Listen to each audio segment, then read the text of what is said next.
বাংলাদেশের প্রত্যন্ত অঞ্চল আশাশুনি প্রতাপনগর খেলা হচ্ছে বল খেলা। গ্রাম্য পরিবেশে সব বয়সের মানুষ এসে খেলা দেখার জন্য গাড়িগুলো রেখেছে এক স্কুলের বারান্দা। দেখেন লাইন বাই লাইন সাইকেল গাড়ির সারি। এবার চলে যাই আমরা একটু।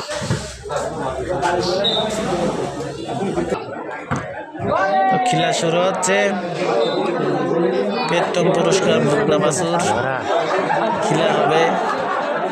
মেঘ মুক্ত মাঠ আর কর্দমাক্ত আকাশ। বল মেরে দিয়েছে, বল মাটি কামড়িয়ে গোল পোস্টের বাইরে, কিন্তু গোল না। আসলে মানুষ আজও বল প্রিয়।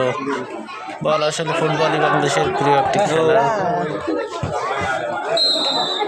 তো সেদিক দিয়ে বলবো মাঠ ছোটো হওয়ার কারণে গোল পোস্ট ছোট। খেলা কিন্তু আসলে মানুষের একটা মনের জগতের একটা আনন্দ দেয়, সমস্ত দুঃখ কষ্ট ভুলে যায়। তাই বিকেলবেলায় জড়ো